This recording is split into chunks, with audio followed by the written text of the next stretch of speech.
The day I overheard my boss, Rick Williams, and HR Director Beverly Brown planning my workplace accident, I realized they thought I was just another disposable employee who knew too much about their embezzlement scheme.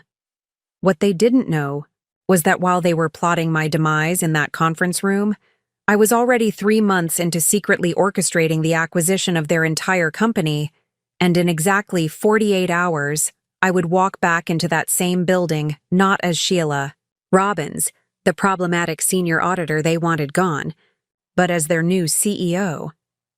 Before we jump back in, tell us where you're tuning in from, and if this story touches you, make sure you're subscribed, because tomorrow I've saved something extra special for you. The marble lobby of Meridian Financial stretched before me like a cathedral of corporate power, its soaring ceilings and polished surfaces reflecting the early morning sunlight that streamed through floor-to-ceiling windows. 6 months had passed since I'd vanished from this building, supposedly transferred to a non-existent branch office after that terrifying night when I'd discovered the truth about Rick and Beverly's plans. Today, I was returning, but not as the same woman who had fled in fear. My heels clicked purposefully across the familiar marble floor, each step echoing with a confidence that would have been impossible during my previous life here. The security guard at the front desk, Anton Brown, Beverly's younger brother who'd been complicit in the conspiracy, looked up from his newspaper with the same bored expression he'd worn for the past 3 years. His eyes passed over me without recognition, seeing only another executive in an expensive charcoal suit, carrying herself with the unmistakable authority of someone who belonged in the upper floors. "Good morning," I said pleasantly, placing my temporary visitor's badge on the marble counter. "Sheila Williams, here for the 9 a.m. board meeting." Anton's eyes flicked to the badge, then back to my face, still showing no sign of recognition. The irony of using Rick's surname for my cover identity wasn't lost on me, a small private joke that only I would appreciate. The months away had changed me in ways that went far beyond the professionally styled auburn hair that replaced my former mousy brown, or the designer glasses that gave me a more sophisticated air. The transformation ran deeper, carved by months of careful planning, strategic networking, and the kind of focused determination that only comes from surviving. A genuine threat to your life. 47th floor, executive conference room, Anton muttered, barely looking up as he handed me a temporary access card. Elevator bank C. Perfect. He had no idea that the nervous, overlooked auditor who used to hurry past his desk every morning had become the very person who now held his employment fate in her hands. The temporary badge felt familiar yet foreign, a symbol of hidden power that reminded me of another story, another time when appearances deceived everyone involved. As the elevator ascended smoothly toward the executive floors, I allowed myself a moment to savor the magnitude of what was about to unfold. The acquisition documents were already signed, sealed, and delivered to the board members who had been meeting in emergency sessions for the past week. Meridian Financial, once a proud independent firm, was now a wholly owned subsidiary of Phoenix Investment Group, my company, built from the ground up during those 6 months of supposed exile.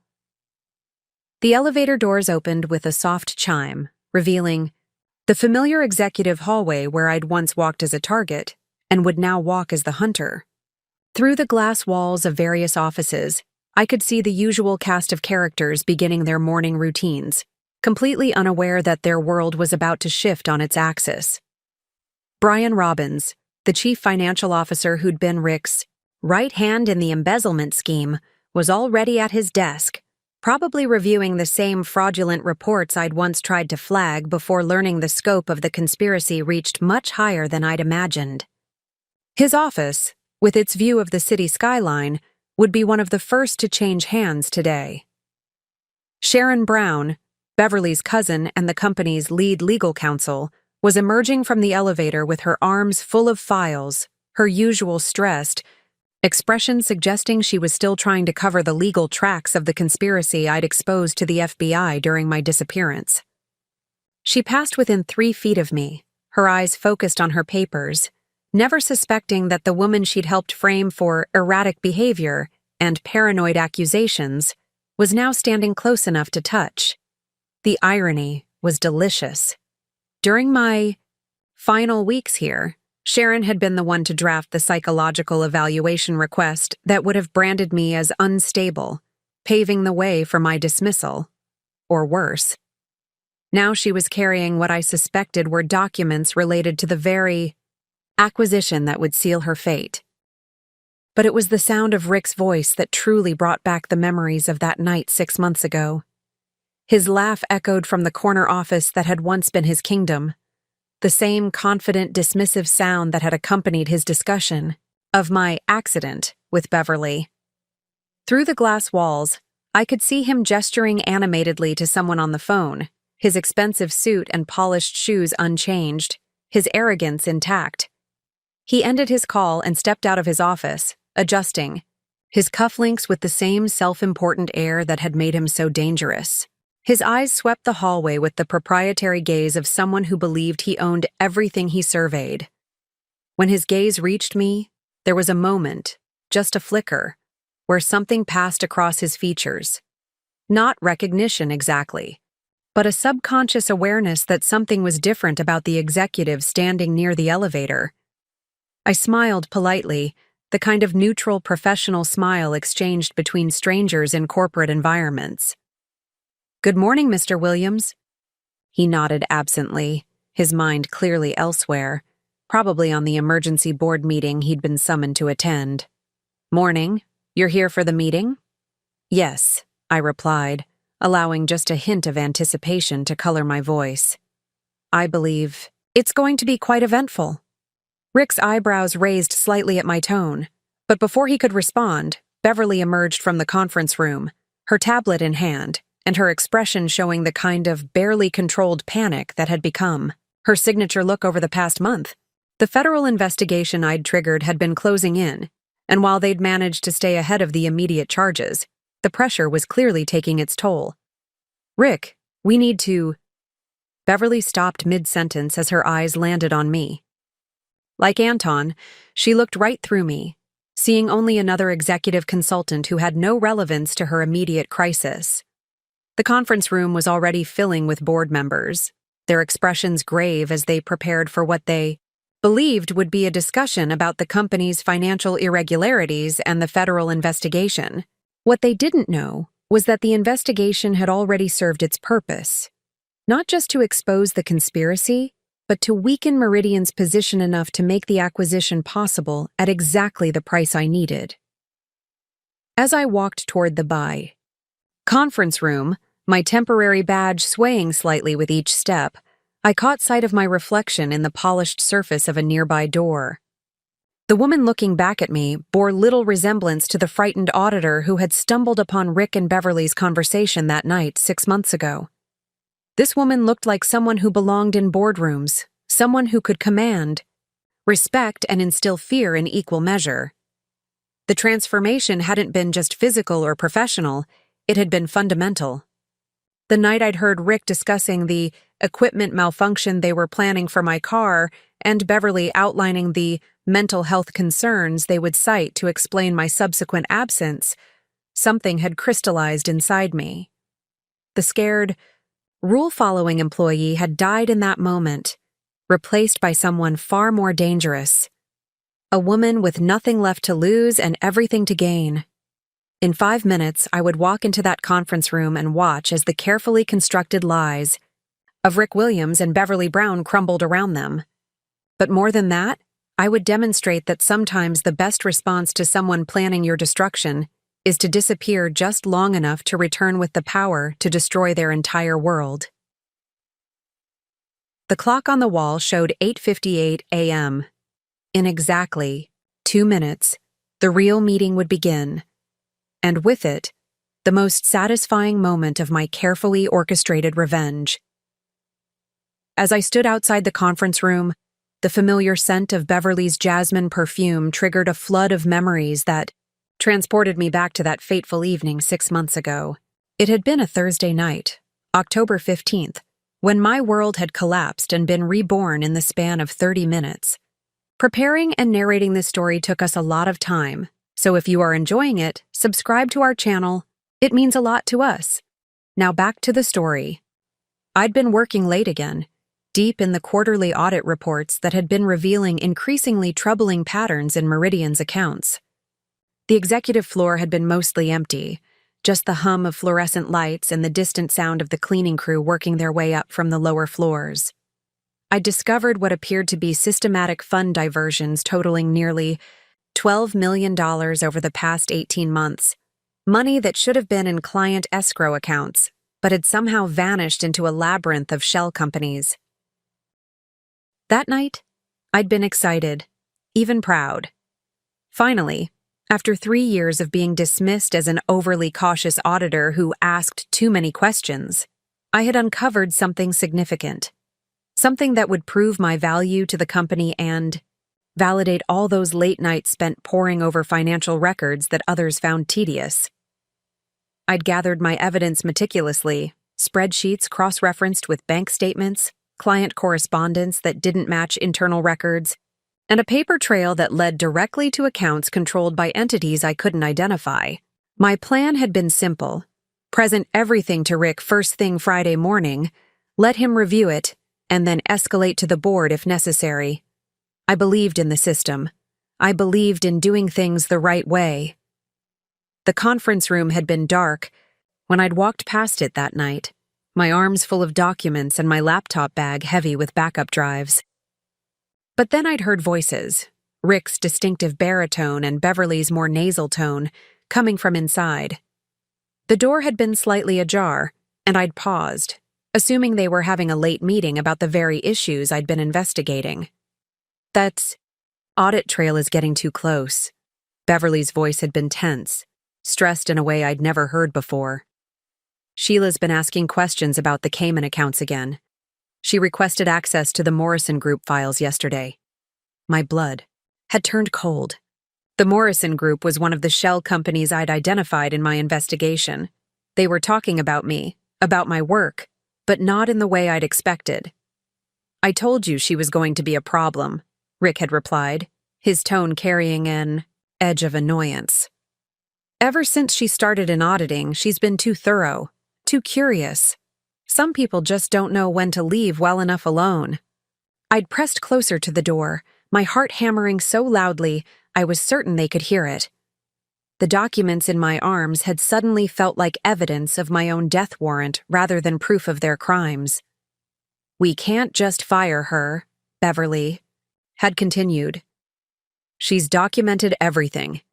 If she takes her suspicions to the board or, God forbid, to federal regulators, we're not going to fire her," Rick had said, and something in his tone had made my skin crawl.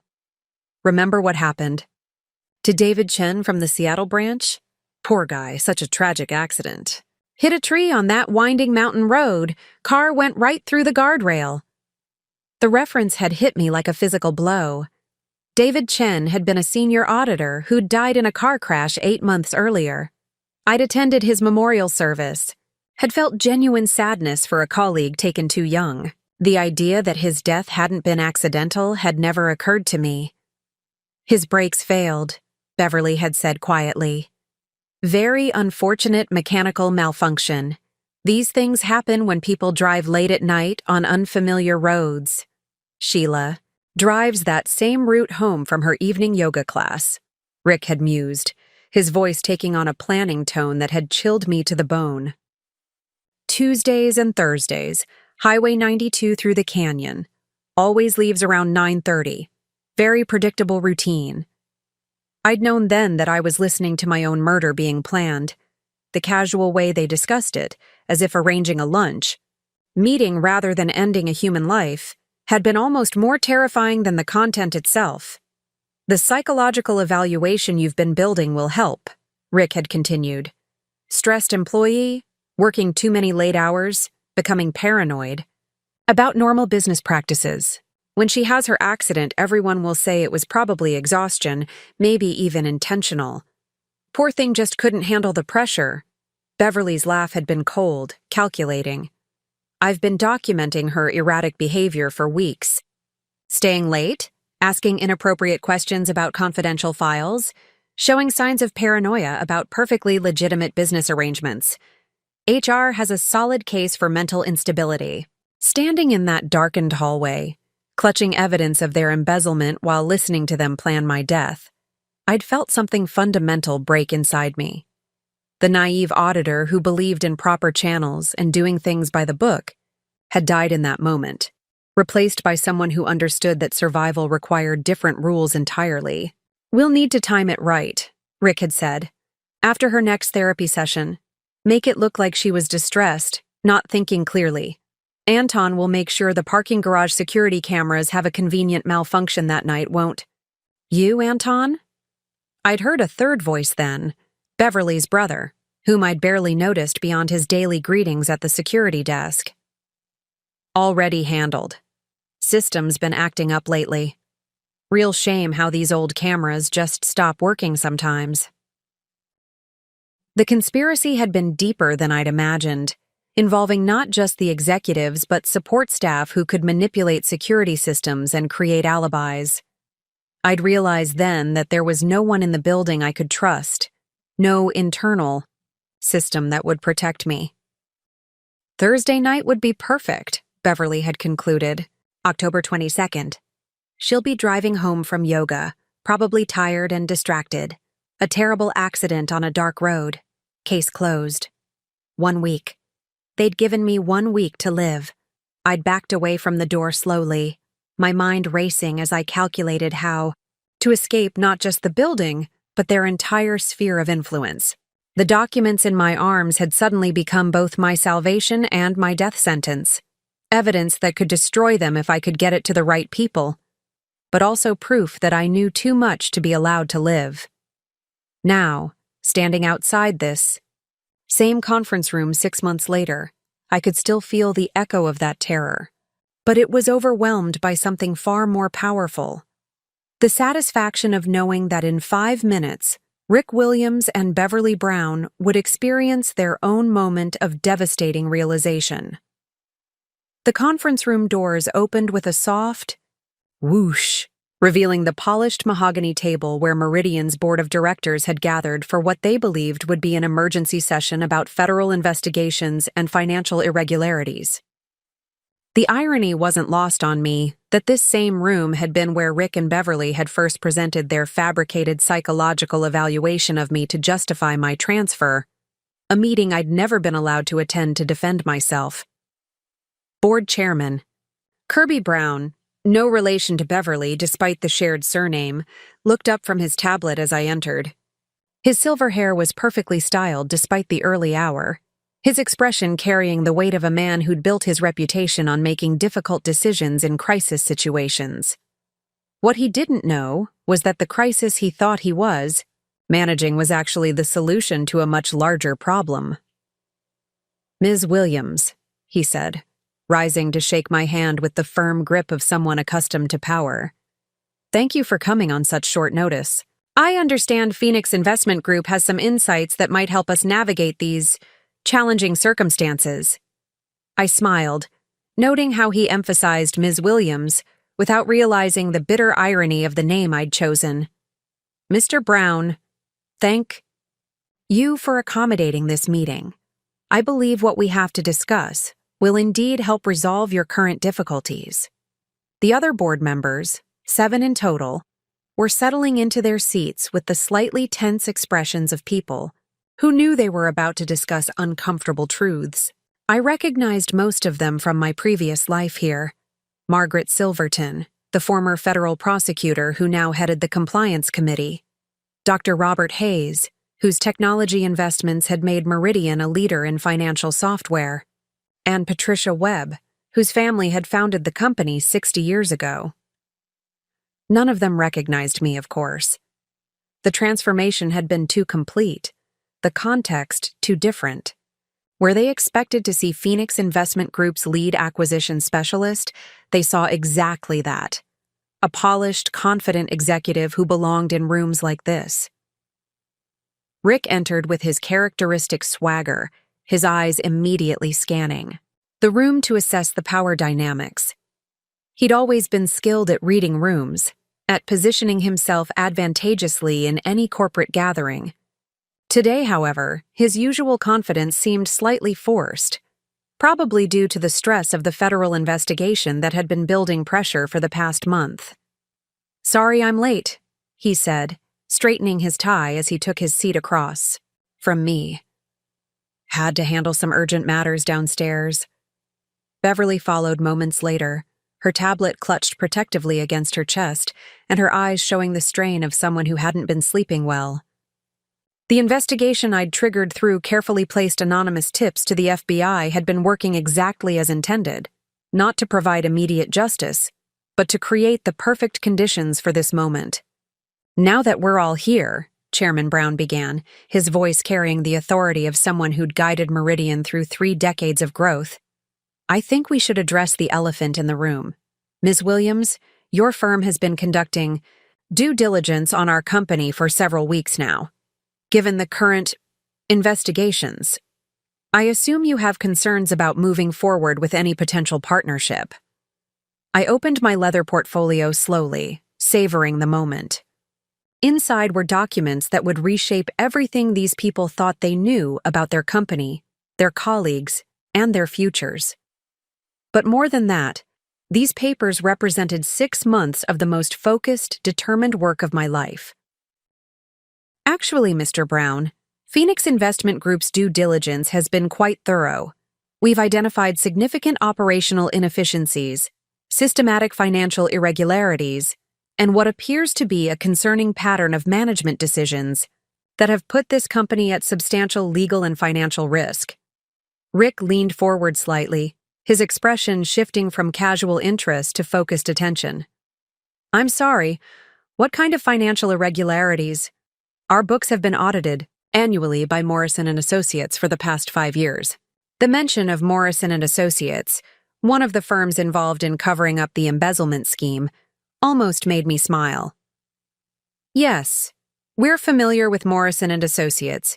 In fact, their auditing practices are part of what we'll be discussing today." Beverly's tablet slipped slightly in her hands, and I noticed the almost imperceptible tightening around her eyes that suggested she was beginning to sense danger. Her survival instincts had always been sharp. It's what had made her such an effective accomplice in the first place. "Ms. Williams," Dr. Hayes interjected, his voice carrying the measured tone of someone accustomed to analyzing complex problems, "are you suggesting that our external auditors have been inadequate in their oversight?" "I'm suggesting that your external auditors have been complicit in concealing systematic embezzlement, totaling approximately $14.7 million over the past 2 years. I let the number hang in the air, watching as its impact rippled around the table. The silence that followed was profound. Board members exchanged glances, some confused, others calculating. Rick's face had gone pale, while Beverly had stopped. Breathing entirely for several seconds, Chairman Brown was the first to recover. "Ms. Williams, those are extremely serious allegations. I assume you have documentation to support such claims?" "Extensive documentation," I confirmed, pulling out the first set of files. "Bank records, wire transfer confirmations, correspondence between Meridian executives and shell companies in the Cayman Islands, and detailed analysis of how client escrow funds were systematically diverted into personal accounts." Margaret Silverton, her prosecutor instincts fully engaged, leaned forward with laser focus. "Ms. Williams, how exactly did Phoenix Investment Group obtain access to this level of detailed financial information? Some of what you're describing would require insider knowledge of our most confidential operations." It was the perfect opening, the question I'd been hoping someone would ask. "An excellent question, Ms. Silverton. Phoenix Investment Group's investigation was assisted by a former Meridian employee who had been conducting her own internal audit before being forced to leave the company under questionable circumstances." Rick's eyes narrowed as he tried to process this information. I could see him running through possibilities, trying to identify which former employee might have had access to this information and the motivation to share it with an outside firm. "This former employee," Beverly said, her voice carefully controlled but with an underlying tremor. Did they have authorized access to the files they shared with your firm? She had full authorization for her audit activities, I replied, emphasizing the pronoun slightly. Unfortunately, when she attempted to raise concerns about the irregularities she'd discovered, she was subjected to what can only be described as a campaign of harassment and intimidation designed to discredit her findings and force her departure. The room had grown tense, with board members beginning to realize that this wasn't just about financial irregularities. It was about a systematic cover-up that potentially implicated people sitting at this very table. Before we continue, I said, maintaining perfect composure while internally savoring the growing tension in the room, I should clarify Phoenix Investment Group's position.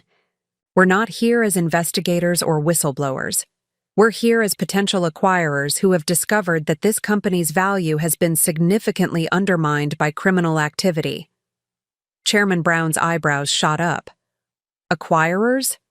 Ms. Williams, I wasn't aware that Meridian was for sale. Every company is for sale at the right price, Mr. Brown. And given the legal liabilities you're facing, the federal investigation that's intensifying, and the systematic theft that's been bleeding your assets, Phoenix Investment Group is prepared to make an offer that would resolve all of these issues while protecting the jobs of innocent employees. I watched Rick's face carefully as he processed this information. His expression was shifting from confusion to calculation, trying to determine how this unexpected development might actually work in his favor.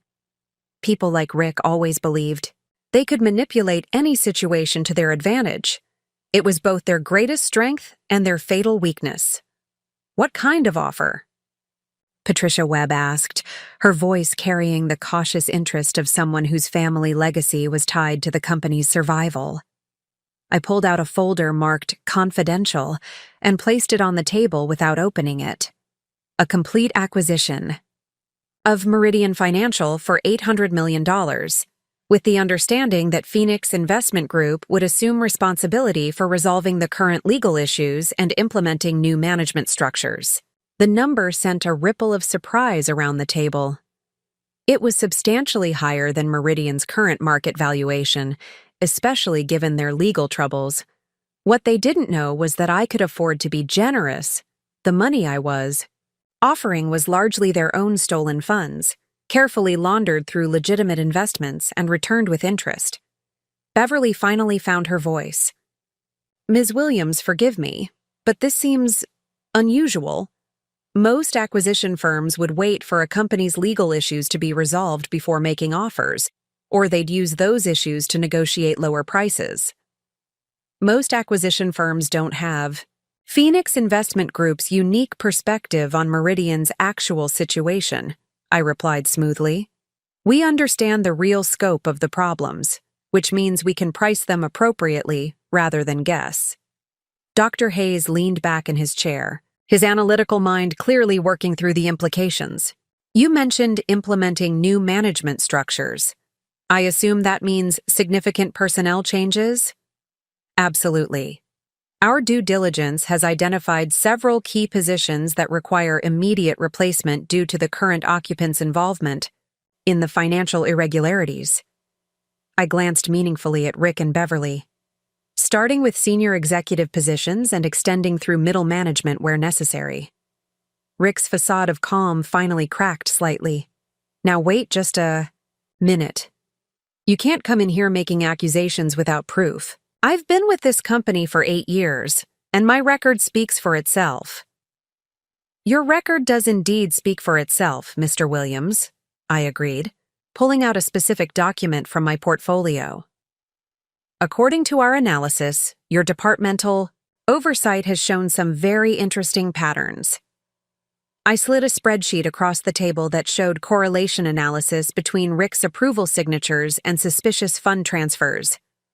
It was a masterpiece of financial detective work, one that had taken me 3 months to compile during my exile. These transfers, I continued, pointing to highlighted entries, all bear your authorization code and correspond to disbursements that don't appear in standard client records. $14.7 million in unauthorized transactions over 24 months. The room had gone silent except for the sound of papers rustling as board members leaned forward to examine the evidence. Margaret Silverton's prosecutor, instincts were in full gear as she studied the timeline. "Ms. Williams," she said slowly, "this level of documentation suggests a very sophisticated investigation. Phoenix Investment Group must have significant resources to conduct this kind of analysis." "We do," I confirmed. "And we've found it necessary to be thorough when the potential acquisition target has been subject to systematic fraud at the executive level." Beverly's hands were trembling slightly as she gripped her tablet. "These allegations are completely unfounded. Our HR department maintains strict oversight of all financial procedures, and I personally review every significant transaction for compliance." I turned to look at her directly for the first time since entering the room. "Ms. Brown, that's particularly interesting, because your personal review signature appears on several of the most questionable transactions. In fact, our analysis suggests a coordinated effort between operations and human resources to facilitate these transfers." The color drained from Beverly's face as she realized that her own paper trail had been mapped and analyzed. The careful system she'd built to cover their tracks had instead created a detailed record of her complicity. Chairman Brown was studying the documents with growing concern. "Ms. Williams, if these allegations are accurate, we're looking at criminal charges, not just civil penalties. Are you saying Phoenix Investment Group would acquire a company knowing it faces potential federal prosecution?" "We're saying Phoenix Investment Group would acquire a company that's been the victim of criminal activity by specific individuals, and we would cooperate fully with federal authorities to ensure those individuals face appropriate consequences, while protecting the legitimate business and its employees." Rick suddenly stood, his chair scraping against the polished floor. "This is insane. You can't just walk in here with a folder full of papers and destroy people's careers based on speculation and correlation analysis." "You're absolutely right, Mr. Williams," I said calmly. "That's why we didn't rely solely on financial analysis. We also obtained testimony from the former employee who first discovered these irregularities, someone who had direct knowledge of the cover-up and the methods used to conceal it." Beverly's tablet slipped from her hands, clattering onto the table. "What former employee? What testimony?" I reached into my portfolio one more time, this time pulling out a thick folder marked "Whistleblower Statements." "Someone who overheard detailed discussions about how to handle problematic auditors who asked too many questions. Someone who documented the psychological harassment campaign designed to discredit inconvenient discoveries. Someone who barely escaped what appears to have been a planned accident, similar to the one that killed David Chen in Seattle." The silence that followed was deafening. Every person in the room understood the implication of what I'd just said. This wasn't just about embezzlement anymore. It was about murder. The mention of David Chen's name had transformed the conference room atmosphere from tense business discussion to something far more sinister. Rick's face had gone ashen, while Beverly looked like she might physically collapse. The board members were exchanging glances that clearly communicated their growing realization that this meeting had taken a very dark turn. "Ms. Williams, Chairman," Brown said carefully, his voice carrying the gravity of someone who understood the legal implications of what had just been suggested. "Are you alleging that David Chen's death was not accidental?" "I'm sharing information provided by a witness who overheard discussions about Mr. Chen's death being used as a template for eliminating other problematic employees," I replied, watching Rick's reaction carefully. "Someone who heard detailed discussions about brake failures, mechanical malfunctions, and the convenience of mountain roads for staging accidents." Rick's composure finally shattered completely. He slammed his hand on the mahogany table, causing several water glasses to jump. "This is completely insane. You can't come in here making wild accusations based on hearsay and conspiracy theories. David Chen died in a car accident, period. These implications are not just wrong, they're slanderous." Mr. Williams, Margaret Silverton interjected, her prosecutor instincts fully engaged. I think we all need to take a step back and consider the seriousness of what's being discussed here. If there's any evidence at all, that suggests foul play in Mr. Chen's death, this needs to be reported to the appropriate authorities immediately. Beverly found her voice, though it came out as barely more than a whisper. There's no evidence because there was no foul play. Rick's right. This is all speculation and innuendo designed to damage our reputations. I opened the whistleblower folder and removed a single audio file transcript, placing it on the table where everyone could see it. This is a partial transcript of a conversation recorded in this very conference room on October 15th of last year. Would you like me to read the relevant portions aloud? The color drained completely from Beverly's face. She knew exactly what conversation I was referring to, the same one that had changed my life forever and set this entire chain of events in motion. That's impossible, Rick said, but his voice lacked conviction. This room isn't monitored. There are no recording devices. You're correct that the room isn't officially monitored, I agreed. However, our witness was able to document the conversation through other means. Would you like to hear how you and Ms. Brown discussed the convenience of Highway 92 through the canyon for staging accidents similar to Mr. Chen's? Dr. Hayes leaned forward with the focused intensity of someone trying to process information that challenged everything he thought he knew about his colleagues. Ms. Williams, if such a recording exists, it needs to be turned over to law enforcement. Immediately. It already has been, I confirmed. The FBI received copies of all relevant evidence 3 weeks ago. I believe they've been building their case since then. Beverly's composure cracked entirely. That's impossible. We would have been contacted. There would have been warrants, interviews. The FBI tends to be very thorough in their preparation before making arrests, Margaret Silverton observed, her experience as a former federal prosecutor evident. They prefer to have ironclad cases before revealing their investigations. Rick was now pacing behind his chair, his earlier swagger replaced by barely controlled panic. This is a setup. Someone is trying to frame us for things we never did. I don't know who this supposed witness is, but they're lying. The witness has provided very specific details, I continued, pulling out another document, including knowledge of Anton Brown's role in manipulating security camera systems, the psychological evaluation campaign conducted by HR to discredit inconvenient employees, and the specific timetable that was discussed for the next planned accident. At the mention of Anton's name, Beverly's last vestige of control disappeared. You can't prove any of this. Even if someone overheard something, conversations can be misunderstood, taken out of context. Ms. Brown, Chairman Brown interrupted, his voice carrying the weight of someone who had made difficult decisions throughout his career. I think it would be best if you and Mr. Williams consulted with legal counsel before this discussion continues.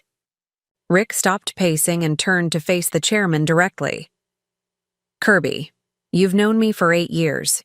You know my character, my commitment to this company. Are you really going to believe wild conspiracy theories from some anonymous accuser over the word of your own executives? I'm going to believe evidence, Chairman Brown replied firmly, and if the evidence suggests criminal activity within this company, I'm going to ensure that we cooperate fully with authorities and take whatever steps are necessary to protect our legitimate employees and shareholders. I stood slowly, gathering my documents with deliberate care. I think this might be a good time for a brief recess. Perhaps the board would like to discuss these revelations privately before we continue with the acquisition proposal. Patricia Webb, who had been quietly absorbing everything, finally spoke up. Ms. Williams, assuming for a moment that these allegations are true, what would Phoenix Investment Group's acquisition mean for the employees who weren't involved in any wrongdoing? Complete job protection for all innocent employees, enhanced benefits, and a commitment to rebuilding Meridian's reputation as an ethical leader in financial services, I replied.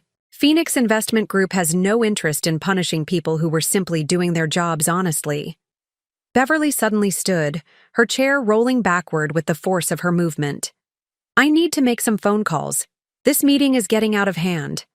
Actually, Ms. Brown, Margaret Silverton said firmly, given what we've just heard, I think it would be advisable for all parties to remain present until we can contact appropriate legal counsel. The realization that they were essentially being detained hit both Rick and Beverly simultaneously. Rick's face flushed with anger while Beverly looked like she might faint. You can't hold us here, Rick said, his voice rising. We haven't been charged with anything. This is still just accusations and speculation.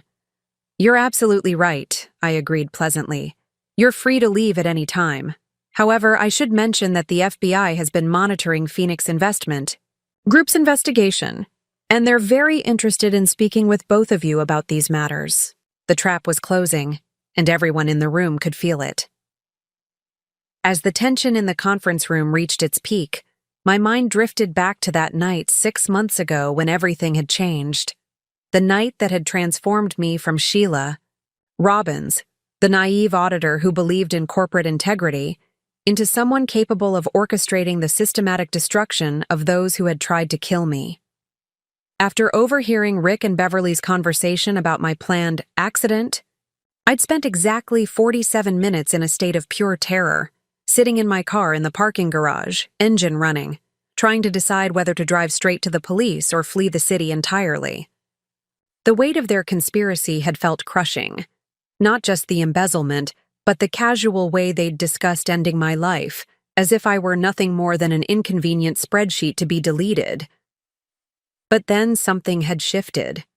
As I'd sat there in the fluorescent-lit garage, clutching my evidence files and shaking with fear, I'd realized that running to the police with my story would likely result in my word against theirs. Rick and Beverly had spent months building a case for my mental instability. They had documentation, witnesses, and a well-constructed narrative that would make me appear paranoid and delusional. Instead, I'd made the hardest decision of my life. I'd driven home, packed a single suitcase, and vanished.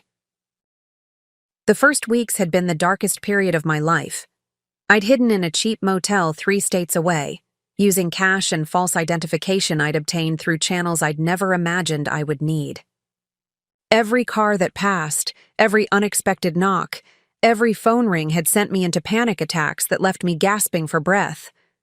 But somewhere in that 3rd week, as I'd sat in that dingy motel room reviewing the evidence I'd managed to save, the fear had begun transforming into something else entirely. Rage. Not the hot, destructive kind that leads to rash decisions, but a cold, calculating fury that demanded methodical planning and perfect execution. I'd started with the money. Using my forensic accounting skills, I'd traced every dollar of the stolen funds through their labyrinthine network of shell companies and offshore accounts. What Rick and Beverly hadn't realized was that their sophisticated money laundering operation had left digital fingerprints everywhere for someone who knew how to look. The breakthrough had come when I discovered that several of their Cayman Island accounts were accessible through a bank that offered legitimate investment services. Using my own savings and a carefully constructed new identity, I'd begun making strategic investments that paralleled their money movements. Every time they moved stolen funds, I was there, using legitimate channels to profit from the same opportunities they'd created with embezzled money. Within 2 months, I'd turned my modest savings into substantial capital. Within 4 months, I'd accumulated enough to establish Phoenix Investment Group as a legitimate acquisition firm. By month 5, I'd begun the complex process of acquiring Meridian Financial from the outside, while their own stolen money, now cleaned through my investments, provided the funding. The irony had been delicious. Rick and Beverly's theft was ultimately financing their own destruction. But the money had been only part of the plan. The real work had been building the evidence case that would ensure their criminal prosecution. I'd spent countless hours tracking down other victims, employees who'd been forced out after asking inconvenient questions, auditors who'd been discredited, and investigators who'd been intimidated into silence. David Chen's case had been the most difficult to piece together. His widow, Carly Chen, had always suspected that his death wasn't accidental, but the police investigation had been perfunctory. A tragic accident on a dangerous road. Case closed. It had taken weeks of careful investigation to find the mechanic who'd noticed the unusual brake line damage on David's car. Damage that didn't match a typical brake failure pattern. The mechanic, Brian Torres, had been haunted by what he'd seen, but had been too afraid to speak up without concrete proof. When I'd approached him with evidence of the broader conspiracy, he'd agreed to provide testimony about the suspicious nature of David's brake failure. Piece by piece, I'd assembled a case that connected David's murder to the embezzlement scheme, the pattern of intimidation, and the planning of my own attempted murder. Each connection had required months of careful investigation, but the pattern had emerged clearly. Anyone who threatened their operation was eliminated, either through character assassination or actual assassination. The psychological toll had been enormous. There had been nights when I'd awakened screaming from nightmares about car crashes and brake failures. Days when the paranoia had been so overwhelming that I'd changed hotels 3 times in a single afternoon. Weeks when the isolation had been so complete that I'd considered abandoning the entire plan and disappearing forever. But every time I'd wavered, I'd thought about David Chen's widow, about the other employees who'd been destroyed by Rick and Beverly's conspiracy, about the clients whose money had been stolen to fund their luxury lifestyles. The rage had sustained me through the darkest moments and focused my mind on the ultimate goal. Not just revenge, but justice for everyone they'd harmed.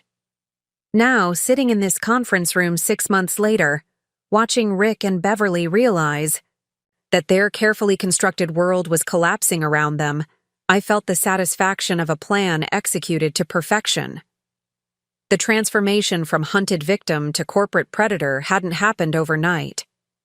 In the conference room, as I watched Rick fidget with his cufflinks and Beverly clutch her tablet like a shield, I reflected on the methodical process that had brought me to this moment of absolute power over their fates. The real breakthrough had come in month 3 of my exile, when I'd made contact with Sharon Robbins, a forensic accountant from the FBI's white-collar crime division who'd been investigating similar patterns at other financial firms. Our connection had been providential. She'd been tracking money laundering networks that intersected with the shell companies I'd identified at Meridian. "What you've uncovered isn't just embezzlement," Sharon had told me during our first meeting in a discreet coffee shop in Portland. "This appears to be part of a larger network of financial institutions being used to wash money for organized crime. The FBI has been trying to penetrate these operations for years." That revelation had changed everything. My personal vendetta had suddenly become part of a federal investigation that could bring down not just Rick and Beverly, but an entire criminal enterprise. Sharon had introduced me to Agent Kirby Martinez, who specialized in deep-cover financial operations. "We need someone on the inside who understands the system," Agent Martinez had explained. "Someone who can operate at the executive level without raising suspicion. You have the skills, the motivation, and most importantly, the anger necessary to see this through." The FBI's resources had made possible what I could never have achieved alone. They'd provided the sophisticated false identity that allowed me to establish Phoenix Investment Group, the legal framework that made my acquisition plans legitimate, and the protection that ensured Rick and Beverly couldn't discover my true identity until the moment I chose to reveal it. But the Bureau hadn't just handed me the tools for revenge, they'd demanded something in return. Every conversation I'd had with Rick and Beverly, every document I'd uncovered, every connection I'd mapped had been shared with the federal investigation. I'd become not just a victim seeking justice, but an active FBI asset working to dismantle a criminal network. The personal cost had been staggering. For 6 months, I'd lived under an assumed identity, cutting off all contact with friends and family who believed I'd simply left town after a nervous breakdown. My sister Beverly, ironically sharing a name with my tormentor, had left countless voicemails expressing concern about my sudden disappearance. My parents had hired a private investigator to try to locate me. The isolation had been necessary but brutal. Agent Martinez had been clear about the risks. If they discover you're alive and building a case against them, they won't hesitate to try again. This time, they'll make sure there's no body to find. So I'd become Sheila Williams, successful, investment executive with an impeccable background and flawless credentials. The FBI's identity specialists had crafted a life history that could withstand any scrutiny. Harvard MBA, successful track record at 3 different firms, references, who would vouch for my character and competence. The hardest part had been learning to become someone else entirely. Not just the external details, the new hairstyle, the designer wardrobe, the confident bearing, but the fundamental personality changes required to operate at the highest levels of corporate power. The timid auditor who'd once been afraid to challenge her supervisors had to transform into someone who could command boardrooms and make million-dollar decisions without hesitation. Agent Martinez had arranged for intensive training with former FBI undercover specialists. They'd taught me how to project authority, how to read and manipulate group dynamics, how to maintain a cover identity under extreme pressure. The psychological training had been as important as the technical skills, learning to compartmentalize emotions, to use rage as fuel rather than allowing it to cloud judgment. Your anger is your greatest asset and your greatest liability, Dr. Anton Williams, the Bureau's psychological consultant, had explained during one of our sessions. Channel it correctly, and it will give you the focus and determination to succeed. Let it control you, and it will destroy not just your mission, but your sanity. The financial engineering required to make the acquisition legitimate had been staggering in its complexity. The FBI had provided seed capital through a network of seized assets from previous investigations, money that had been laundered through so many legitimate channels that its origins were completely obscured. My job had been to multiply that capital through strategic investments, creating a financial portfolio substantial enough to justify Phoenix Investment Group's sudden emergence as a major acquisition firm. The irony had been perfect.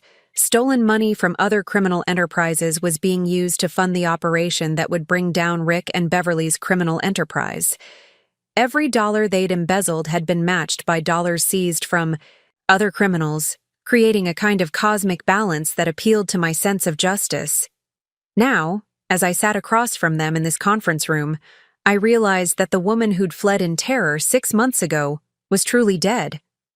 In her place sat someone harder, smarter, and infinitely more dangerous, someone who understood that in a world where people planned murders in corporate conference rooms, only the most ruthless survived. The 15-minute recess had done nothing to calm the atmosphere in the conference room. If anything, the brief pause had allowed the weight of the accusations to settle more deeply into everyone's consciousness. When we reconvened, Rick and Beverly had clearly used the time to coordinate their defense strategy, but their unified front couldn't hide the panic I could see behind their eyes. Chairman Brown called the meeting back to order with the gravity of someone who understood that the next hour would determine not just the fate of individuals, but the survival of the company itself. Ms. Williams, before we continue with your acquisition proposal, I think the board needs to understand the full scope of what Phoenix Investment Group has uncovered. I nodded, opening a new folder that contained what I privately thought of as the nuclear option, evidence so damning that it would obliterate any remaining doubt about Rick and Beverly's guilt. Of course, Mr. Brown, I think it's important that the board understand exactly what kind of liability they're facing. Beverly leaned forward slightly, her composure hanging by a thread. Before we continue down this path of unsubstantiated accusations, I think we need to discuss the legal implications of what's happening here. Ms. Williams, are you recording this conversation? The question was clever, an attempt to create doubt about the legitimacy of the evidence I'd presented.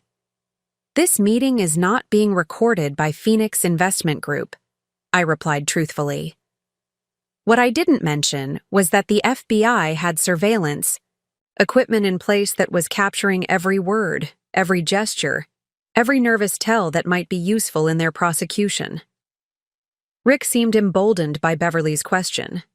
That's exactly my concern. We're being asked to respond to anonymous accusations, alleged recordings, and documents that could have been fabricated.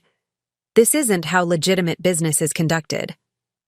Dr. Hayes, who had been quietly studying the financial documents I'd provided, looked up with the focused intensity of someone who'd found something significant. Ms. Williams, these fund transfer records show a pattern that extends back 3 years, not the 24 months you initially mentioned. Are you saying this conspiracy has been operating even longer than your first estimate? That's correct, I confirmed, grateful for his attention to detail. Our investigation revealed that the initial embezzlement began small, perhaps as little as $50,000 quarterly, but accelerated dramatically after David Chen's death in Seattle. It appears that his murder demonstrated how easily inconvenient auditors could be eliminated. Margaret Silverton was taking notes with the methodical precision of someone building a legal case. Ms. Williams, you keep referring to Mr. Chen's death as murder. Do you have evidence that definitively proves it wasn't accidental? I reached into my portfolio and withdrew a folder marked Chen Investigation. Phoenix Investment Group retained private investigators to examine Mr. Chen's death. What they found was a pattern of mechanical sabotage consistent with professional assassination. Beverly's tablet slipped from her hands again, clattering loudly on the mahogany table. The sound seemed to echo in the silent room like a gunshot. That's impossible. David's death was investigated by local police. They found no evidence of foul play. Local police investigators aren't typically trained to recognize sophisticated sabotage techniques, I replied calmly.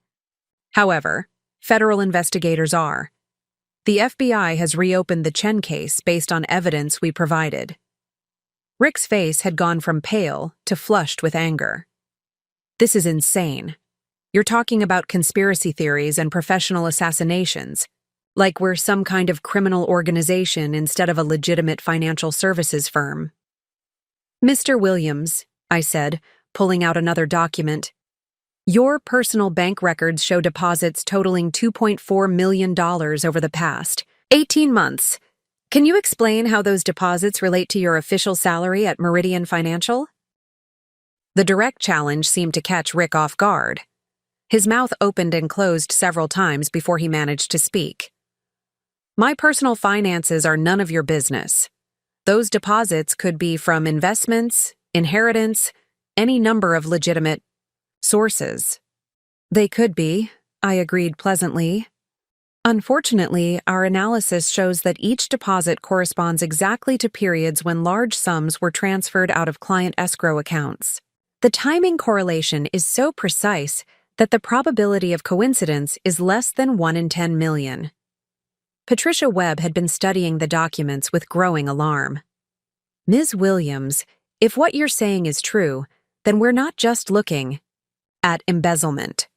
We're looking at systematic theft from our clients' accounts. That would make us liable for massive civil damages, even if we're not criminally responsible. Exactly, I confirmed. Which is why Phoenix Investment Group's acquisition offer includes assumption of all civil liabilities. We would make whole every client who lost money due to this conspiracy. Beverly finally found her voice again, though it came out as barely more than a whisper. How much are we talking about in terms of total client losses? I consulted my notes, though I knew the numbers by heart. 14.7 million in direct theft, plus accumulated interest and penalties. We estimate total civil liability at approximately $22 million. The number hung in the air like a death sentence. Every board member understood that Meridian Financial couldn't survive that kind of payout, especially with federal criminal charges looming. Chairman Brown looked around the table, his expression grave. Ms. Williams, assuming Phoenix Investment Group's offer is genuine, what would happen to current management under the new ownership structure? I smiled for the first time since entering the room. That depends entirely on their level of cooperation with the ongoing federal investigation. The mention of cooperation with federal authorities had shifted the power dynamic in the room to an almost unbearable tension. I could see the board members processing the reality that they were no longer just discussing a potential acquisition, but rather negotiating the terms of their company's survival in the face of federal criminal prosecution. Rick stood abruptly, his chair rolling backward with enough force to hit the wall behind him. I'm not going to sit here and listen to any more of these accusations. This entire meeting has become a witch hunt based on fabricated evidence and conspiracy theories. Mr. Williams, Chairman Brown said firmly, I think it would be best if you remained seated. We need to work through these issues as a board. Work through what issues? Rick's voice was rising, his usual corporate polish completely abandoned. Some stranger walks in here claiming to represent an investment firm I've never heard of, makes wild accusations about murder and embezzlement, and you want to treat this like legitimate business? Beverly reached out and touched Rick's arm, clearly trying to signal him to calm down, but he shook her off with visible irritation. The stress was fracturing their united front, exactly as I'd hoped it would. Margaret Silverton was studying the documents with the focused intensity of someone who had spent years building criminal cases. Ms. Williams, these bank records you've provided? How exactly did Phoenix Investment Group obtain access to personal financial information? That would typically require court orders or subpoenas. It was the question I'd been expecting, the one that would allow me to reveal another layer of the trap they'd walked into. Ms. Silverton, Phoenix Investment Group's investigation was conducted in cooperation with federal authorities who had already obtained the necessary legal authorizations. Dr. Hayes looked up sharply from the financial analysis he'd been reviewing. Are you saying the FBI has been investigating Meridian Financial? I'm saying the FBI has been investigating a network of financial institutions involved in money laundering operations, and Meridian Financial appears to be a significant component of that network. I pulled out yet another folder, this one marked with federal agency letterhead. These are copies of federal search warrants executed 3 weeks ago. The silence that followed was profound. Beverly's face had gone completely white, while Rick looked like he might physically attack someone. The board members were exchanging glances that clearly communicated their growing realization that they were in far deeper trouble than they'd imagined. Patricia Webb was the first to break the silence. Ms. Williams, if federal warrants have already been executed, why haven't we been notified? Why haven't arrests been made? Federal investigations of this complexity typically involve extended surveillance and evidence-gathering phases, I explained, drawing on the training Agent Martinez had provided. The FBI prefers to build comprehensive cases before making arrests, especially when the conspiracy involves multiple institutions and jurisdictions. Chairman Brown leaned back in his chair, his expression showing the weight of someone who was beginning to understand the full scope of the crisis. Ms. Williams, what exactly is Phoenix Investment Group's relationship with the federal investigation? This was the moment I'd been building toward, the revelation that would explain how I'd obtained information that should have been impossible for a private investment firm to acquire. Phoenix Investment Group has been working as a cooperating entity in the federal investigation. Our acquisition interest in Meridian Financial developed as part of a strategy to gain access to internal operations without alerting the subjects of the investigation. Beverly made a sound that was somewhere between a gasp and a sob. She understood what I was saying, that the entire acquisition proposal had been an elaborate sting operation designed to gather evidence and force confessions. Rick's reaction was more explosive. That's entrapment. You can't use fake business proposals to trick people into incriminating themselves. This whole meeting is illegal. Margaret Silverton shook her head slowly. Actually, Mr. Williams, if Ms. Williams is telling the truth about federal cooperation, then this would be considered a legitimate undercover operation.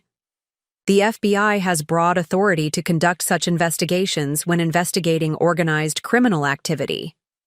Organized criminal activity? Beverly's voice cracked, On the words. We're talking about accounting irregularities, not organized crime. I opened the final folder in my portfolio, the one that contained the evidence that would destroy any remaining pretense that this was about simple embezzlement.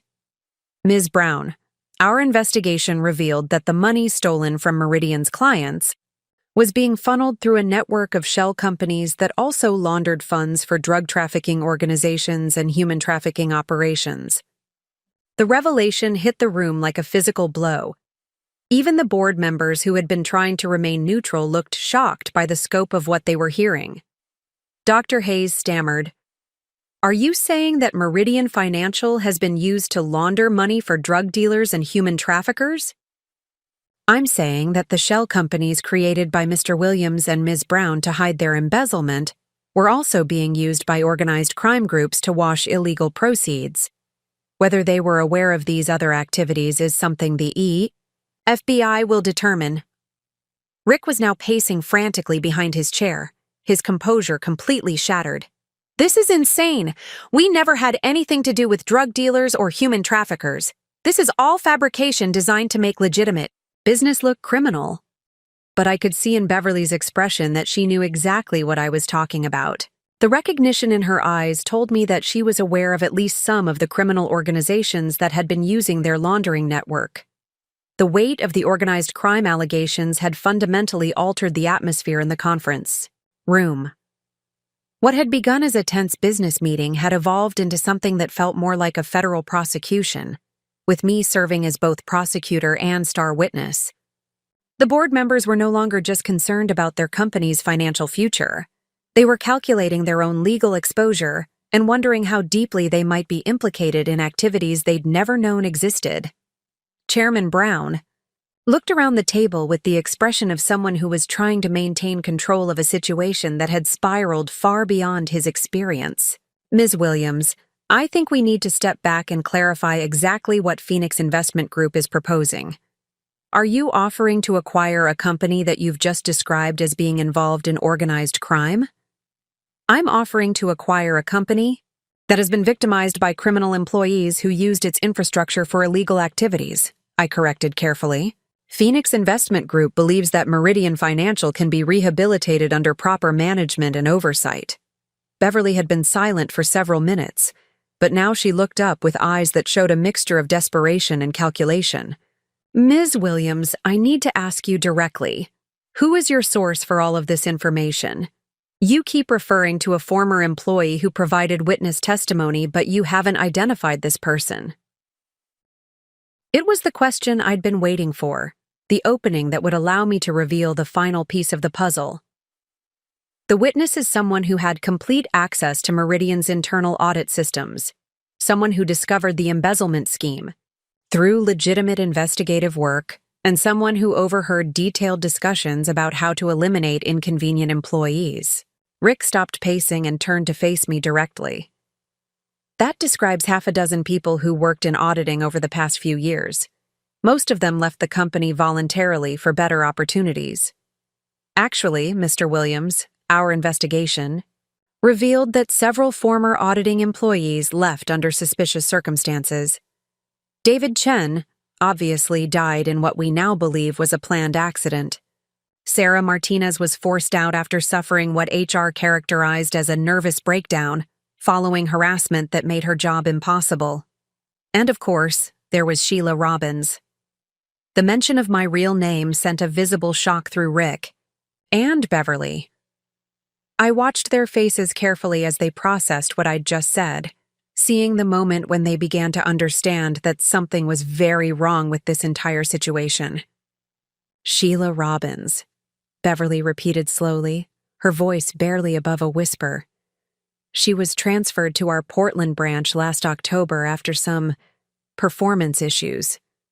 "Actually," I said, my voice taking on a harder edge, "Sheila Robbins was never transferred anywhere. According to our investigation, she disappeared on October 15th after discovering evidence of the embezzlement scheme and overhearing discussions about eliminating her."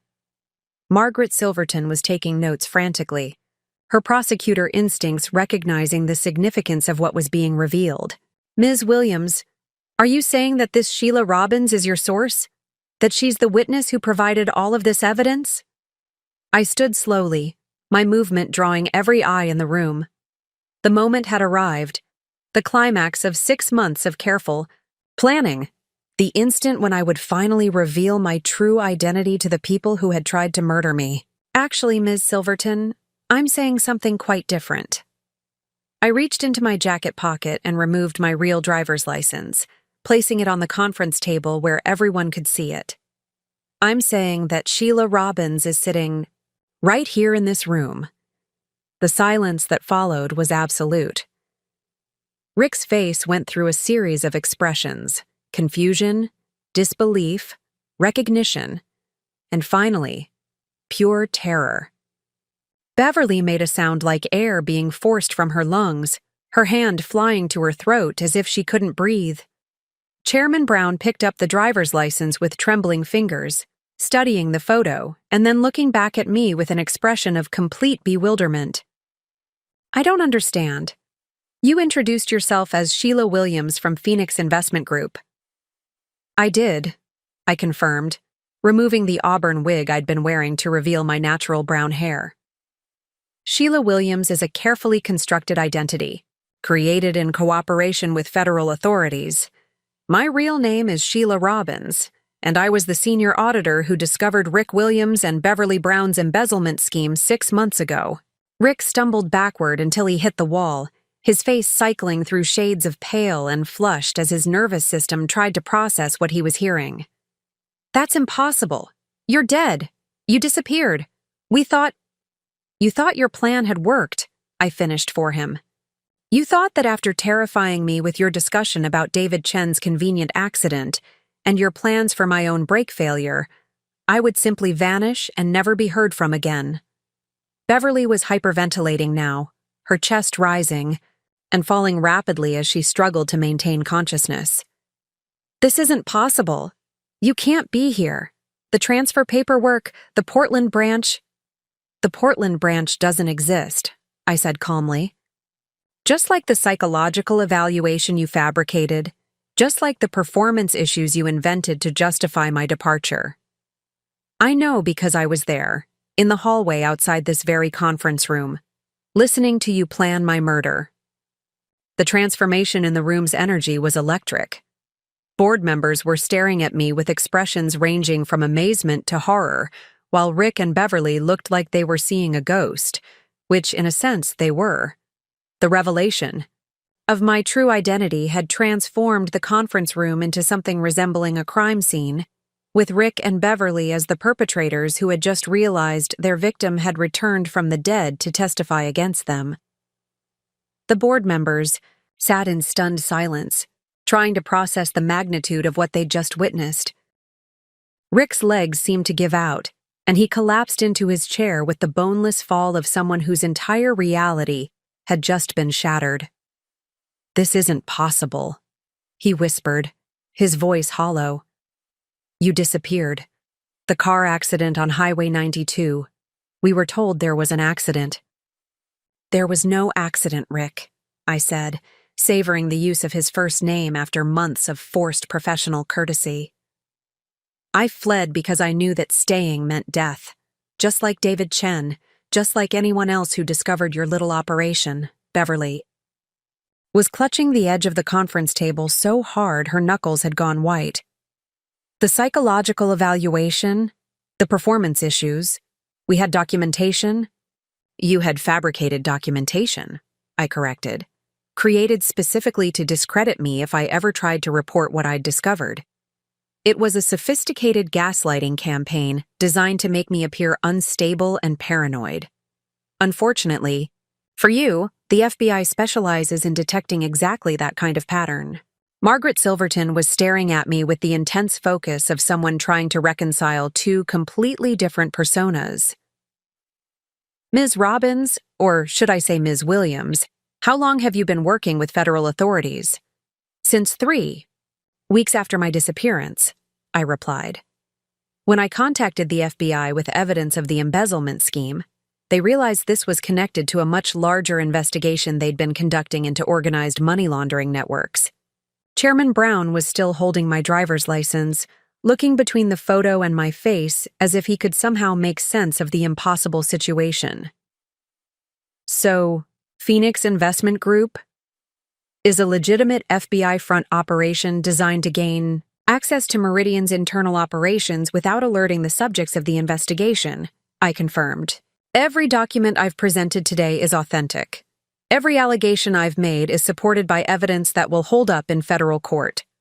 The implications were sinking in for everyone in the room. This hadn't been a business meeting. It had been an elaborate sting operation designed to gather confessions and reactions that could be used in criminal prosecutions. Dr. Hayes found his voice first. Ms. Robbins, are you saying that this entire acquisition proposal was designed to get Rick and Beverly to incriminate themselves? Partially, I admitted. But the acquisition offer is also genuine.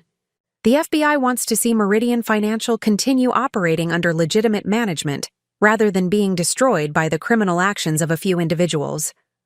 Rick's shock was beginning to transform into rage. You can't do this. This is entrapment. You lured us into a meeting under false pretenses and recorded our conversations without consent. Actually, Rick, I haven't recorded anything, I said pleasantly. But the FBI has been monitoring this meeting through surveillance equipment installed with proper federal warrants. Everything you've said today will be admissible in court. Beverly made a choking sound that might have been laughter or sobbing. The federal investigation, how long have they been watching us? Since I provided them with evidence 6 months ago, I replied. They've been building a comprehensive case that extends far beyond just Meridian Financial. Your money laundering network has been used by criminal organizations across 3 states. Patricia Webb was staring at Rick and Beverly with an expression of disgust that hadn't been there an hour earlier. So you're telling us that while we thought we were running a legitimate financial services company, these two were using our infrastructure to wash money for drug dealers and human traffickers? Among other criminal enterprises, I confirmed. The shell companies they created to hide their embezzlement were also being rented out to other criminal organizations who needed to clean illegal proceeds. The full scope of the betrayal was hitting the board members hard. They'd trusted Rick and Beverly to manage the company's operations, never suspecting that their executives were running a parallel criminal enterprise using company resources. Rick suddenly stood again, his face flushed with anger. This is insane. Even if everything you're saying is true, you can't just walk back into this company and take over. You disappeared for 6 months. You abandoned your position. I didn't abandon anything, I said, my voice taking on the cold edge I'd perfected during my months of planning. I was forced to flee to save my life after discovering that my boss and the HR director were planning to murder me.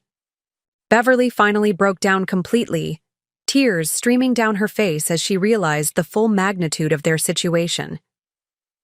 We never meant for any of this to happen. It started small. Just a few temporary loans from client accounts that we were going to pay back. Beverly, Rick snapped, don't say another word. But the dam had broken. We never meant to hurt anyone. David Chen was just asking too many questions, and Rick said we needed to discourage him. Beverly, shut up.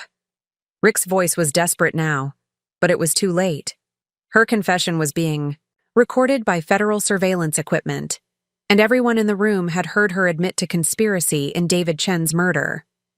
Beverly's breakdown had opened the floodgates of confession, and I could see Rick desperately trying to calculate whether he could salvage the situation or if damage control was his only option. The board members sat in horrified silence as the scope of the conspiracy became clear through Beverly's tearful admissions. We never wanted to kill anyone, Beverly continued, her voice breaking as she spoke. But Rick said David was going to expose everything, and we'd already taken so much money that we couldn't pay it back without going to prison. Beverly, for God's sake, stop talking. Rick's desperation was palpable, but she was beyond his control now. I pulled out my final folder, the one that contained the most damning evidence of all. Beverly, would you like to hear the recording of the conversation you had with Rick on October 15th, The one where you discussed the specifics of how to stage my accident? Her face went completely white. You can't have a recording. The conference room isn't monitored. You're right. It isn't officially monitored, I agreed. But I was wearing a wire that night. I'd been suspicious about irregularities in the audit reports for weeks, and I wanted to document any conversations about covering up financial problems. The lie came easily. There had been no wire that night, just my own ears and memory. But the FBI had coached me on how to use the threat of recorded evidence to encourage confessions, and it was working perfectly. Rick's remaining composure shattered. That's impossible. If you had a recording, you would have taken it to the police immediately. Actually, Rick, I was so terrified by what I heard that I ran instead of thinking clearly, I replied. It wasn't until weeks later, when I'd calmed down enough to think rationally, that I realized the recording was evidence of conspiracy to commit murder. Margaret Silverton leaned forward with the intensity of a prosecutor sensing blood in the water. Ms. Robbins, do you have this recording with you today? I reached into my portfolio and withdrew a small digital device. The original is in FBI custody, but I have a copy right here. Would the board like to hear Rick and Beverly discussing how to make my death look like an accident similar to David Chen's? The silence that followed was deafening. Rick looked like he might physically attack me, while Beverly had collapsed back in her chair with the defeated posture of someone who knew the game was over. Chairman Brown spoke carefully, his voice heavy, with the weight of what he was about to hear. Ms. Robbins, I think the board needs to hear this recording. I pressed play on the device, and Rick's voice filled the conference room with crystalline clarity. Remember what happened to David Chen? From the Seattle branch? Poor guy, such a tragic accident. Hit a tree on that winding mountain road. Car went right through the guardrail. Beverly's voice followed. His brakes failed. Very unfortunate mechanical malfunction. These things happen when people drive late, at night on unfamiliar roads. Then Rick again. Sheila drives that same route home from her evening yoga class. Tuesdays and Thursdays. Highway 92 through the canyon. Always leaves around 9:30. Very predictable routine. The board members sat in stunned silence as the recording continued, documenting the casual way Rick and Beverly had planned my murder, complete with details about Anton's role in disabling security cameras, and the psychological evaluation campaign designed to discredit me posthumously. When the recording ended, Patricia Webb was the first to speak. My God, they're talking about murder like they're planning a lunch meeting.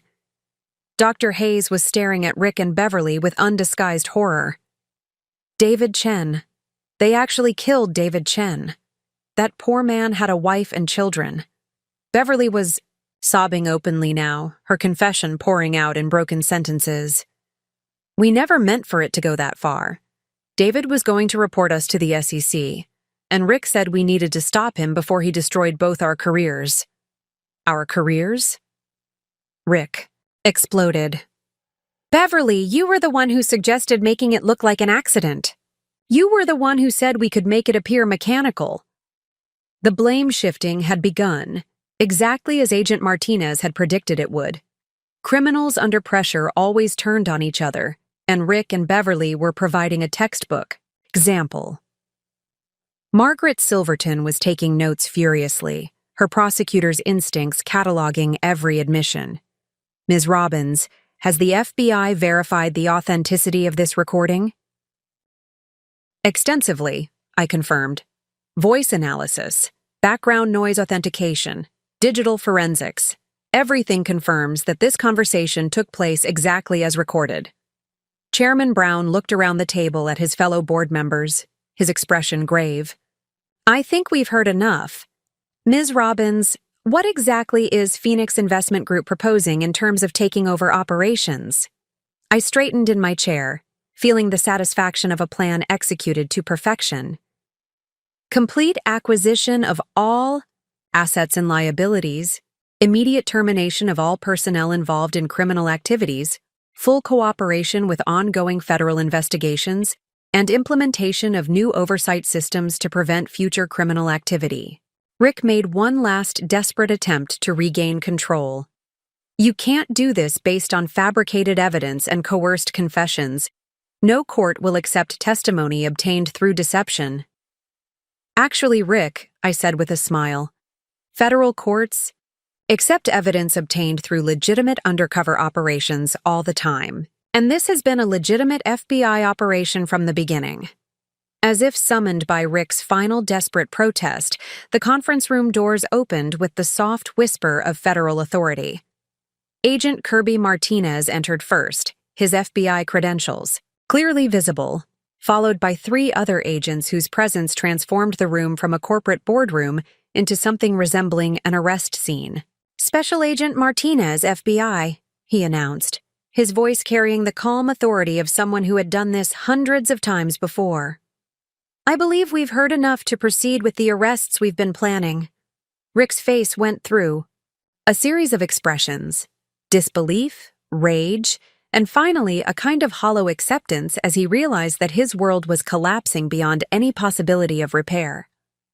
Beverly simply closed her eyes and began crying quietly, her shoulders shaking with the weight of her defeat. Agent Martinez approached the table with professional courtesy. "Chairman Brown, board members, I apologize for the dramatic nature of this operation, but it was necessary to gather evidence of ongoing criminal conspiracy." Margaret Silverton, her prosecutor background making her more comfortable with the federal presence than the other board members, asked, "Agent Martinez, how long has the FBI been investigating Meridian Financial?" 6 months, he replied, glancing at me with what might have been approval. "Ms. Robbins provided us with evidence of systematic embezzlement, money laundering, and conspiracy to commit murder. Her cooperation has been instrumental in building cases against not just Mr. Williams and Ms. Brown, but an entire criminal network." Chairman Brown was trying to maintain his composure, but the strain was evident. "Agent Martinez, what does this mean for Meridian Financial? Are we going to be shut down?" "That depends on the board's cooperation," Agent Martinez replied. "The FBI has no interest in destroying a legitimate business that's been victimized by criminal employees. Ms. Robbins' acquisition proposal through Phoenix Investment Group is genuine and would allow the company to continue operating under proper oversight." Dr. Hayes looked between Agent Martinez and me with obvious confusion. "So, Phoenix Investment Group is a real company?" "Completely legitimate," I confirmed. "Established with FBI cooperation as part of the undercover operation, but funded with legitimate capital and operated according to all applicable laws. The acquisition offer is genuine, and the business plan for Meridian's rehabilitation is solid." Rick suddenly stood, his movement drawing the immediate attention of the federal agents. "This is all fabricated. You can't prove any of this in court. Everything they've presented is circumstantial evidence and coerced confessions." Agent Martinez smiled with the patience of someone who had heard every possible defense strategy. "Mr. Williams, we have 6 months of recorded conversations, financial records seized under federal warrant, testimony from multiple witnesses including David Chen's mechanic who documented suspicious brake damage, and your own statements made during this meeting." Beverly looked up with tear-stained cheeks. "What's going to happen to us?" "That depends on your cooperation with the investigation," Agent Martinez replied. "The criminal network you've been connected to extends far beyond Meridian Financial.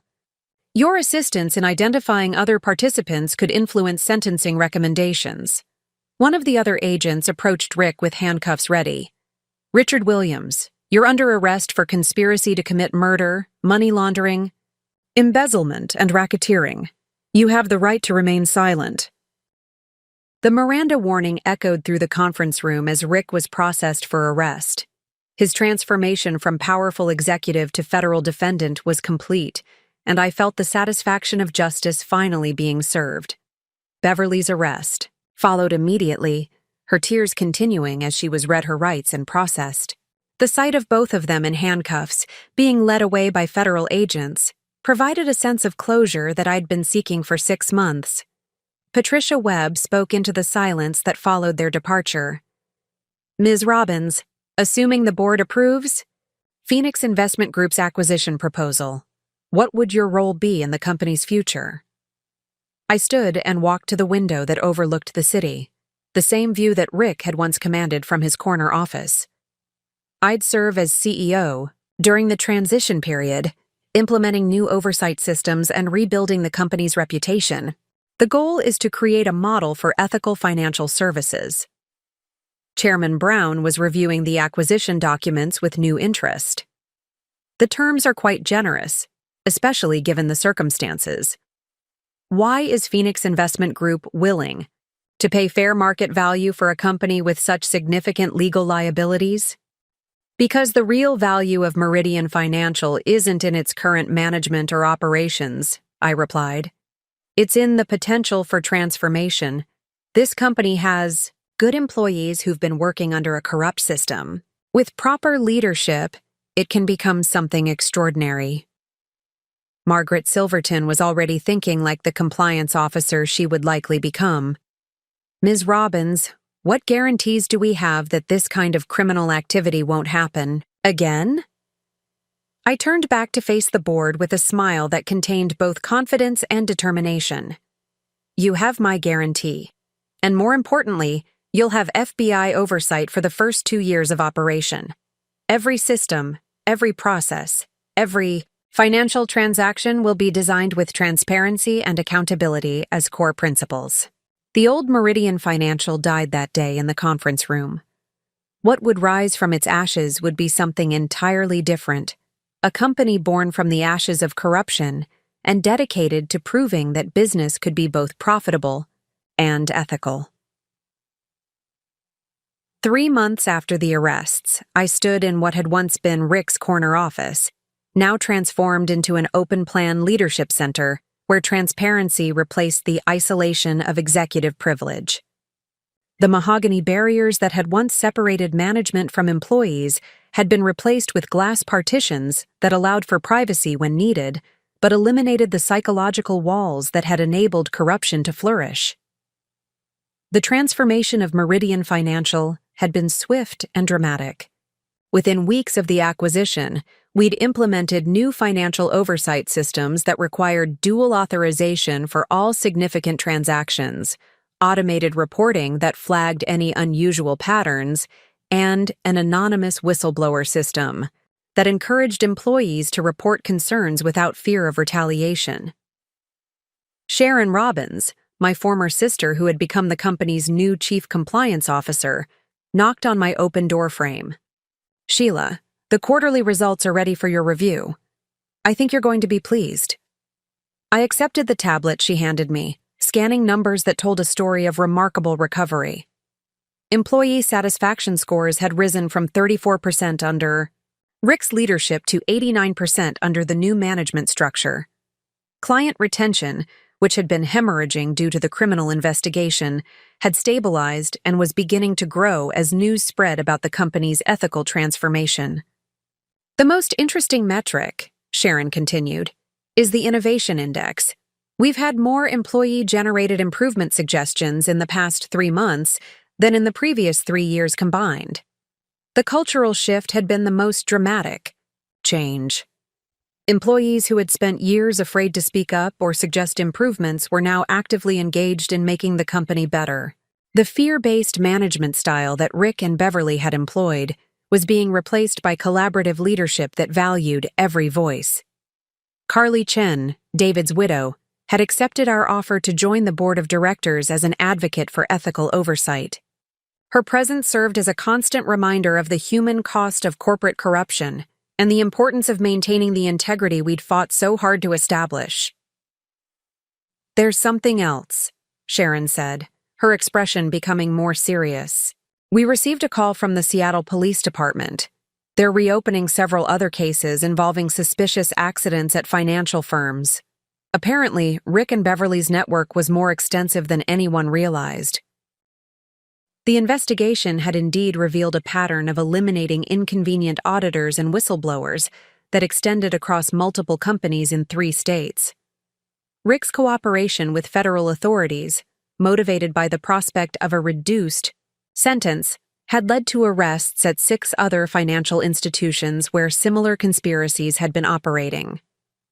Brian Torres, the mechanic who had first noticed the suspicious brake damage on David's car, had become something of a hero in the automotive community for his courage in coming forward with evidence. His testimony had been instrumental in securing murder convictions against 3 other executives who had used similar methods to eliminate threats to their criminal operations. Anton Brown, Beverly's brother who had manipulated security systems to enable the murders, had received a lighter sentence in exchange for his cooperation in identifying other security personnel who had been compromised by the criminal network. His testimony had revealed a sophisticated system of surveillance manipulation that had allowed numerous crimes to go undetected. The financial recovery had been equally impressive. The $14.7 million that Rick and Beverly had stolen had been largely recovered through asset forfeiture and restitution payments. More importantly, the implementation of new oversight systems had identified additional irregularities that previous audits had missed, resulting in the recovery of nearly $3 million in additional funds. Dr. Hayes had emerged as one of the strongest advocates for the new management structure, using his technology expertise to help design the automated oversight systems that made future embezzlement virtually impossible. "What you've accomplished here, Sheila, goes beyond recovering from criminal activity," he told me during one of our weekly leadership meetings. "You've created a model that other companies are already studying." Indeed, Meridian Financial had become a case study in corporate rehabilitation. Business schools were sending graduate students to observe our management practices, and other companies that had suffered similar corruption were seeking our consultation on implementing ethical transformation programs. The personal satisfaction was immense, but it was tempered by the awareness that none of this would bring David Chen back or undo the trauma that numerous employees had suffered under the previous regime. The best we could do was ensure that their experiences led to something meaningful and lasting. Margaret Silverton had transitioned from board member to general counsel, bringing her prosecutorial expertise to bear on ensuring that every aspect of our operations met the highest legal and ethical standards. Her presence provided both expertise and credibility as we worked to rebuild trust with clients, regulators, and the broader financial community. "There's one more thing," Sharon said, interrupting my thoughts. "We received a letter from Beverly Brown. She's requesting permission to establish a victims advocacy fund using money from her personal restitution payments. Even in prison, Beverly was seeking some form of redemption. It was a reminder that the human capacity for change, while not universal, was possible even in the darkest circumstances." 1 year after that fateful board meeting, I found myself standing, once again in the conference room where everything had changed. But this time the atmosphere was entirely different. Instead of tension and fear, the room was filled with the energy of celebration, as Meridian Financial's employees gathered for our first annual Ethics and Innovation Awards ceremony. The mahogany table that had once been the site of criminal conspiracies now held awards recognizing employees who had demonstrated exceptional integrity, innovative thinking, and collaborative leadership. It was a deliberate transformation of a space that had harbored corruption into one that celebrated the values we'd fought so hard to establish. Carly Chen stood at the podium, her voice steady as she presented the David Chen Memorial Award for ethical courage to a junior analyst who had identified and reported a potential conflict of interest that could have compromised client funds.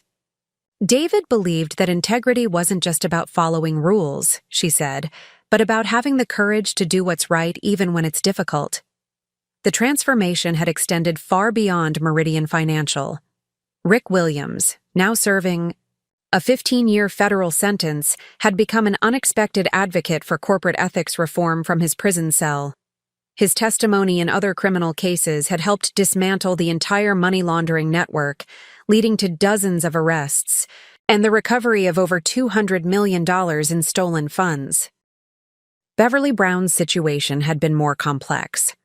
Her cooperation with authorities and genuine remorse had resulted in a reduced sentence of 8 years, and her proposal for a victim advocacy fund had been approved.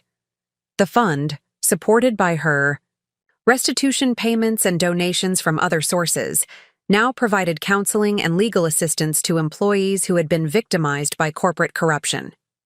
Agent Martinez had been promoted to head the FBI's Corporate Crime Task Force, using the Meridian case as a model for how undercover operations could be used to infiltrate and dismantle sophisticated criminal enterprises.